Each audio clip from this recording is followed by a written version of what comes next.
No capítulo 6 do livro de Josué, lemos o plano estratégico que o Senhor Deus deu a Josué na noite anterior à batalha. Esse plano foi seguido ao pé da letra. O povo de Deus recebeu ordens para sair do acampamento e marchar ao redor da cidade de Jericó. Os homens armados seguiam na frente, depois vinham 7 sacerdotes segurando trombetas de chifre de carneiro. Atrás deles vinham alguns sacerdotes carregando a arca e, por último, o restante dos homens armados e provavelmente o resto do povo. No primeiro dia, eles deveriam marchar ao redor da cidade e voltar ao acampamento onde passariam a noite. Na manhã seguinte, fariam a mesma coisa. E assim deveriam fazer durante 7 dias. No entanto, no 7º dia, eles deveriam marchar ao redor da cidade 7 vezes. Eles receberam ordens de dar um total de 13 voltas ao redor da cidade. Considerando que o povo estava lutando contra uma cidade fortificada por muros tão largos que casas eram construídas sobre eles, essa estratégia era simplesmente ridícula. Geralmente, uma das defesas do inimigo era colocar aqueles que não usavam armas, como crianças e mulheres, no topo das muralhas. Quando o inimigo aproximava-se dos muros, era atacado com carvão em brasa e pedras que vinham do alto das muralhas. Lembra que um dos maiores generais de Israel, Abimeleque, morreu porque se aproximou muito do muro quando seu exército atacou uma cidade. Encontramos essa história no livro de Juízes. Uma velha segurava uma pedra de moinho de 45 centímetros de diâmetro. Eles moíam milhos com aquele tipo de pedra. Aquela senhora jogou a pedra bem na cabeça de Abimeleque. Com seu crânio fraturado, Abimeleque disse a seu escudeiro: "Pegue a sua espada e mate-me para que não digam que uma mulher matou Abimeleque." Eles o atravessaram com a espada, assim ninguém pôde dizer que uma mulher o matou. Isso se tornou um alerta de estratégia de guerra para Israel. Nunca se aproxime muito do muro, porque foi assim que uma velha matou Abimeleque. Dá para você imaginar o que Deus mandou Josué fazer? Leve todo o povo para o muro de Jericó e marche ao redor dele, bem ao redor dele. Arrisque o povo colocando-o próximo ao muro. Faça isso 13 vezes. Todos deveriam ficar em completo silêncio, exceto os sacerdotes que deveriam tocar suas trombetas de chifre de carneiro. Esse era o único barulho que podiam fazer. Imagine se você estivesse no topo do muro. Você vê aquele povo bem conhecido se aproximando. Como Raabe disse, o povo de Israel era temido e respeitado naquela cidade. Você diz para você mesmo: "Nossa, eles estão vindo na direção do muro. O que estão carregando naquela caixa? Será que é uma arma secreta? Será que vão explodir o muro ou alguma coisa parecida? O que significam aquelas trombetinhas esquisitas que aqueles sacerdotes estão tocando?" Você não acha que as pessoas no topo do muro falaram esse tipo de coisa? Depois que os filhos de Israel marcharam ao redor da cidade, voltaram para o acampamento outra vez. Tenho certeza que a cúpula daquela cidade queimou muito óleo em reuniões sem fim, tentando descobrir o que aquele povo pretendia. Na manhã seguinte aconteceu a mesma coisa. O povo de Jericó deve ter ficado muito espantado porque nenhum deles jogou nada no povo de Israel. Eles devem ter se perguntado: mas o que essa gente está planejando? Depois de marcharem uma vez durante 6 dias ao redor dos muros de Jericó, no 7º dia eles marcharam 7 vezes. E depois de marcharem pela 7ª vez, no 7º dia, Josué ordenou ao povo: gritem!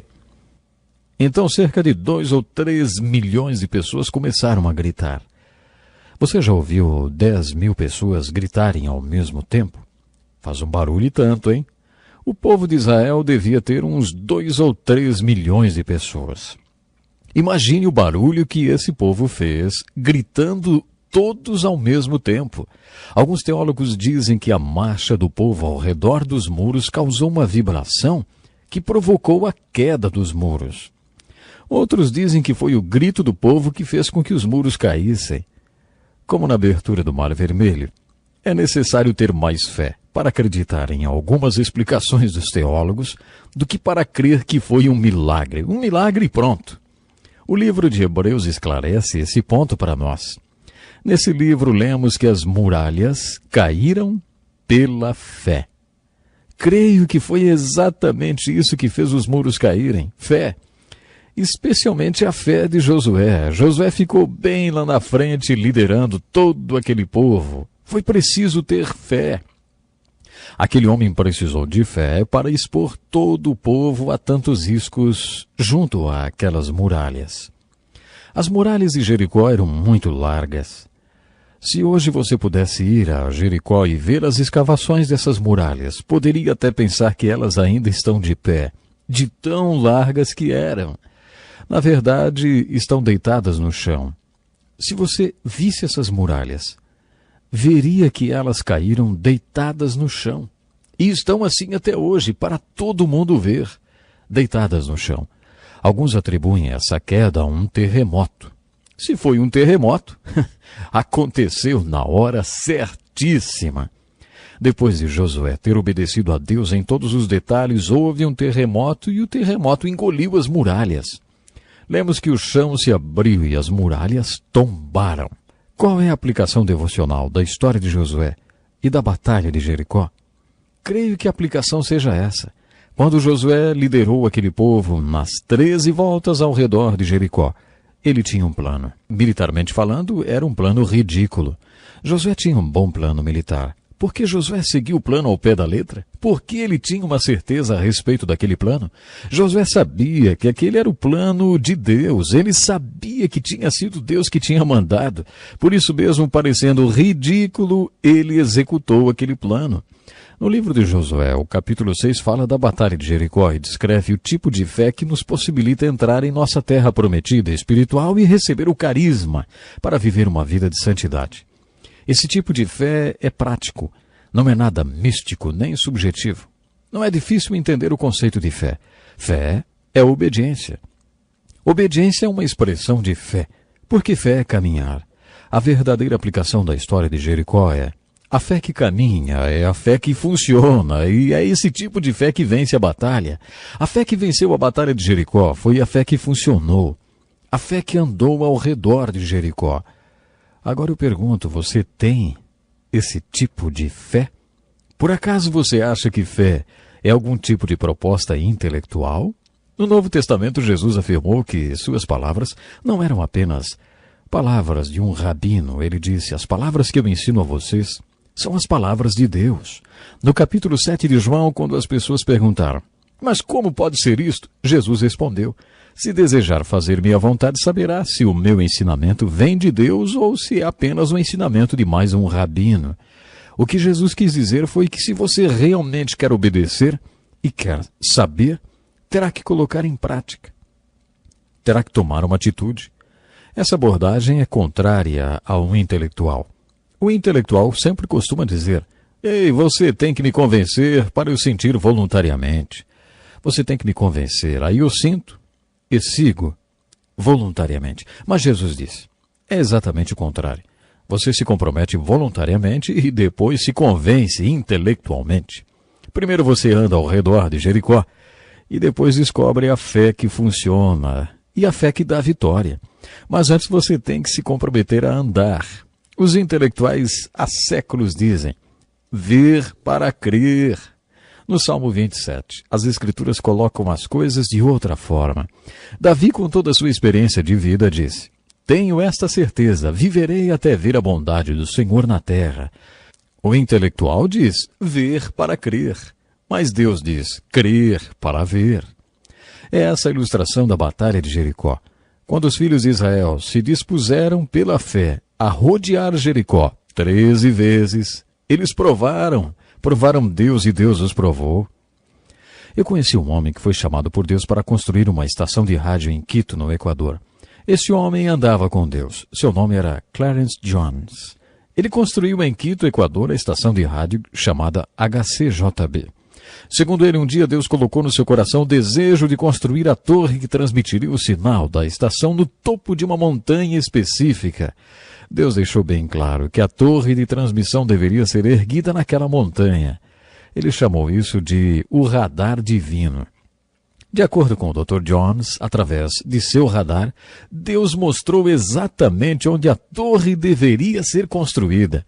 Os engenheiros que trabalhavam no projeto disseram: Ei, Dr. Jones, deve haver algum engano nisso. A quantidade de minerais nessa montanha causará interferência e magnetizará o sinal, impedindo a transmissão. Dr. Jones voltou ao seu posto de oração. Orou e Deus disse a ele: é nessa montanha que eu quero que você construa a torre.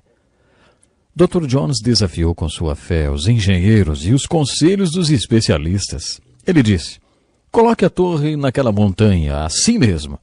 Os minerais que os engenheiros disseram que destruiriam o sinal fizeram exatamente o contrário. Eles serviram para refletir o sinal e transmiti-lo para todo mundo. Dr. Jones foi convidado para dar palestras em vários países sobre esse milagre eletrônico que descobriu quando colocou a torre naquela montanha. Foi tratado como gênio. Durante essas palestras, ele pregava um sermão que chamou de o radar divino. Sabe, agradeço a Deus pelas vidas das pessoas que ainda creem no radar divino. Creio que Deus fala conosco em particular. Deus nos revela seu plano e diz o que Ele quer que façamos. Algumas vezes Deus testa a nossa fé deliberadamente com o seu plano, como Ele fez com Josué na conquista de Jericó. O plano que Deus deu a Josué era militarmente ridículo. Deus deu a ele um plano daquele para testar a fé. Se você conhece bem a Deus, pode confiar no seu radar divino e saber que é Ele que está mandando você fazer. Façam tudo o que Ele mandar. Foi isso que a mãe de Jesus disse aos servos em Caná da Galileia. Façam o que Ele mandar. Se você sabe que é Deus que está mandando você fazer alguma coisa, faça com toda a segurança. Sabe, não é sempre que Deus age desse jeito. Você observará isso na Batalha de Ai, quando Josué demonstrou que era um gênio em estratégia militar. Deus tem um propósito e ordem para tudo que Ele faz. Ele tem um plano cuidadoso e maravilhosamente traçado. Às vezes Deus testa nossa fé como fez com Josué. Mas quando você estiver estudando o livro de Josué, lembre-se de que o capítulo 6 é o capítulo-chave do livro que nos ensina que a fé é prática. A fé caminha, a fé funciona. A fé vence as batalhas da vida. O nosso tempo hoje está terminando, mas esteja conosco na continuação do estudo do livro de Josué, no nosso próximo programa. Convide um amigo para estar também acompanhando o programa Encontre com a Palavra. Até lá, então. Este é um estudo escrito pelo Dr. Dick Woodward, na voz do pastor Edson Bruno.